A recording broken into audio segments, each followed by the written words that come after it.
पर माँ जी? पर वर कुछ नहीं, कान खोल के सुन।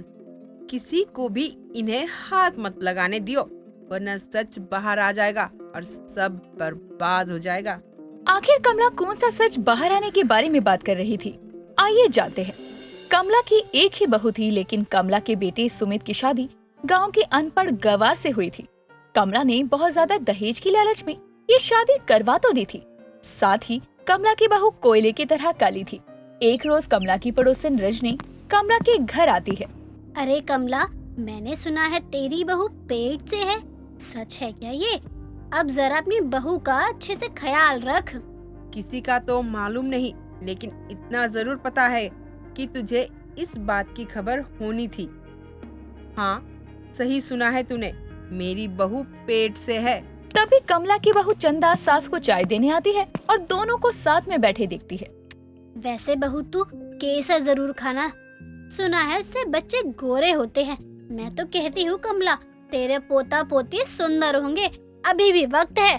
जरूरी है क्या कि बच्चा बहू पर ही जाए? मेरे सुमित पर भी तो जा सकता है। देख कमला, तेरी इतनी उम्र हो गई है, बाल बच्चे और उनकी भी दादी नानी बन चुकी है अब तो तू। लेकिन तुझे तो पता है कि बच्चा 9 महीने माँ की पेट में ही रहता है, फिर ज्यादातर चांस होता है कि बच्चा अपनी माँ पे ही जाए। अरे मेरा पोता पोती काला हो या गोरा, मुझे दोनों चलेगा। तू मुझे मत सिखा, समझी ना? मेरा काम तो था तुझे बताना, बाकी मैं चलती हूँ। पैसे के लालच में तो तूने अपने वंश ही खराब करने का फैसला ले लिया है, तो अब क्या ही कर सकते हैं हम लोग। इतना कहकर रजनी तो कमला के घर से चली जाती है, लेकिन इधर कमला, जो रजनी के सामने तो अपने दुख जाहिर नहीं कर रही थी, वो रजनी के जाने के बाद गहरी सोच में डूब जाती है तो ये रजनी आग लगाने वाली और चुगलखोर एक नंबर की, लेकिन बात एकदम पते की कर गई है। अगर छोटी बहू को काला बच्चा हुआ तो न सिर्फ मोहल्ले वाले मुझे कोसेंगे, बल्कि रिश्तेदारों का फौज भी आकर मुझे कोसने लगेंगे और मेरे दिल में बर्फ की सिल्ली पड़ जाएगी। अब देर रात कमला अपनी बहू चंदा के कमरे में पहुंचती है और चंदा को सोते हुए देखकर उसके पास आकर कहती है, अरे देखो तो, थोड़े से पैसे के लालच में मैं भी कोयले की खदान को घर ले आई। कहाँ मेरा दूध सा गोरा बेटा और ये कहाँ कल्लो माई। कमला ये बोलकर कमरे से चली जाती है, जिसके बाद अगली सुबह जैसे ही चंदा रसोई में जाती है, कमला उसे केसर का दूध देते हुए कहती है, ले बहू पी ले। भले मैं दुनिया के सामने जितना खुश रहूं, लेकिन मैं नहीं चाहती मेरे काले पोता पोती हो और तेरे बाप की तरह मुझे भी मोटा दहेज देकर उनकी शादी करवानी पड़े। तभी रसोई में कमला का बेटा सुमित आकर अपनी माँ को ताने देते हुए कहता है, हाँ क्यों नहीं, मैं तो पहले ही कह रहा था, पैसे के चक्कर में कुछ भी मत उठा लो। अब आपको काले बच्चे का डर सता रहा है ना। चलो चंदा, मेरा लंच पैक कर दो, आज मुझे जल्दी निकलना है। तू चुप कर, मैं तेरी माँ हूँ, तू मेरा मालिक नहीं है, तो तू जो भी बोलेगा ना सोच समझ कर बोला कर।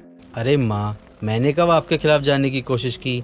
अगर मुझे आपके खिलाफ जाना ही होता तो मैं अपनी पड़ोसन हेमा के साथ भागकर शादी ना कर लेता। कम से कम वो सांवली तो थी, इसकी तरह काली तो नहीं थी। अरे जी, बीवी हूँ मैं आपकी और आपकी बहू हूँ मैं माँ जी। क्या आप दोनों मेरे खिलाफ मेरे ही सामने बातें करने लगे हैं? चंदा को अपनी सास की बातों का बहुत बुरा लगता है और वो वहाँ से दूध का ग्लास लेकर रोते हुए चली जाती है। लेकिन वो भी बेचारी क्या कर सकती थी, वो जैसी थी वैसे ही रहने वाली थी, वो खुद को बदल तो नहीं सकती थी। अब ऐसे ही समय बीतता है। एक रोज देर शाम चंदा के पेट में तेज दर्द होता है और अगले ही पल कमला दादी बन चुकी थी। ये बच्चा काला था, जिसे देखकर कमला कहती है, इतने दूध केसर के बाद भी इसका काला बच्चा हुआ है। सुमित दवा लेने गया है, ये बेहोश है। इससे पहले कि कोई यहाँ आए इस बच्चे को बदल देती हूँ, किसी को क्या ही पता चलेगा। कमला ये बोलकर बच्चे को हॉस्पिटल में बदल देती है। थोड़ी देर बाद सब लोग चंदा के बच्चे को देखने आते हैं और गोरा बच्चा देखकर उसकी तारीफ करते हैं। रजनी को भी सुमित से भी गोरा उसका बेटा देखकर हैरानी हो रही थी। ऐसे ही समय बीतता है। सभी घर में आए नन्हे मेहमान से खुश थे। अब 5 साल बीत जाते हैं। कमला जानती थी कि वो पोता उसका सगा खून नहीं था, पर उसकी सुंदरता देखकर वो उस पर खूब प्यार लुटाती। एक रोज सुबह के समय अचानक ही चंदा को फिर से उल्टियां होती है। हाय हाय, एक तो वैसे ही देश की इतनी गरीबी है, कहीं ये फिर से माँ तो नहीं बनने वाली। अब इसके बच्चे बदलने कहाँ जाऊंगी। कमला अब सुमित और चंदा के कमरे में जाती है और चंदा से कहती है, क्यों बहू, बड़ी उल्टियाँ हो रही है? रात को कुछ गलत खा लिया था क्या, या कुछ और ही मामला है? चंदा शर्माकर अपने कमरे से बाहर चली जाती है। अब वक्त के साथ चंदा की दूसरी बार माँ बनने की खबर पूरे मोहल्ले में फैलती है और रजनी को इस बारे में पता चलता है तो रजनी फिर कमला को परेशान करने पहुँचती है। अरे कमला, बधाई हो, तू फिर से एक बार दादी बनने जा रही है। वैसे इस बार क्या उम्मीद लगाए हुए है? बच्चा किस पर जाएगा, सुमित पर या फिर चंदा पर? जब मेरी बहू का पहला बच्चा गोरा हुआ है तो दूसरा बच्चा भी गोरा ही होगा। मुझे तो समझ नहीं आता कि तुझे मेरी काली बहू के बच्चे की इतनी चिंता क्यों होती है। वैसे भी बच्चे जैसे भी हो, मुझे उन्हें रखना है। मैं पैदा होते ही उन्हें तेरे घर तो नहीं भेज दूंगी ना। चल, अभी इस पर बहस करने से कोई फायदा नहीं है। अब ये तो समय ही बताएगा कि तेरी बहू के बच्चे गोरे होते हैं या काले। ऐसे ही समय बीत रहा था और इधर कमला की चिंता बढ़ रही थी और उसे इस बार भी बच्चे चुराने पड़ेंगे, ये सोचकर कमला परेशान थी। कुछ ही दिनों बाद कमला को एक और बड़ा झटका लगता है जब उसे पता चलता है कि उसकी बहू जुड़वा बच्चे पैदा करने वाली है, तो वो चिंता में आ जाती है। कुछ दिनों के बाद कमला की चिंता तिगनी तब हो जाती है जब उसकी बहू की डिलीवरी घर पर होती है और वो 2 जुड़वा पोतियों को देखती है जो कि दोनों की दोनों काली थी। कमला अपनी बहू से कहती है, सत्यानाश हो, एक साथ 2 लड़कियां को जन्म दिया है और दोनों ही काली। अरे अब कैसे इन्हें मोहल्ले वालों को दिखाऊं, सब थू थू करेंगे। माँ जी, ये दोनों जैसी भी हैं, है तो मेरी बेटी ही ना, आप इनको ऐसे नहीं बोल सकती हैं। हाँ ठीक है, रख कलेजे से लगाकर अपनी बेटियां, लेकिन ये दोनों काली है, ये मोहल्ले में बात किसी को पता नहीं चलनी चाहिए। कमला ये बोलकर वहाँ से चली जाती है, जिसके कुछ दिन बाद में वो रजनी से बोल देती है कि उसे 2 गोरी जुड़वा पोतियां हुई है। वहीं कुछ दिन बाद वो अपने घर में एक छोटा सा फंक्शन रखती है, लेकिन उससे पहले वो अपनी दोनों काली पोतियों को सफेद पाउडर का लेप लगा रही थी। तभी वहाँ चंदा आती है तो वो अपनी सास को ये सब करते देखकर कहती है, आप ठीक तो है, ये क्या कर रही हो मेरे बच्चों के साथ में? इन दोनों को गोरा करने की कोशिश कर रही हूँ मैं। सब लोगों को बोला है कि मेरी काली बहू के 3 गोरे बच्चे हैं, पोता तो गोरा ही हुआ है, अब इन दोनों पोतियों को भी तो गोरा करना पड़ेगा ना। पर माँ जी, पर वर कुछ नहीं, कान खोलकर सुन, किसी को भी इन्हें हाथ मत लगाने दियो, वरना सच बाहर आ जाएगा और सब बर्बाद हो जाएगा। इसके बाद फंक्शन स्टार्ट होता है।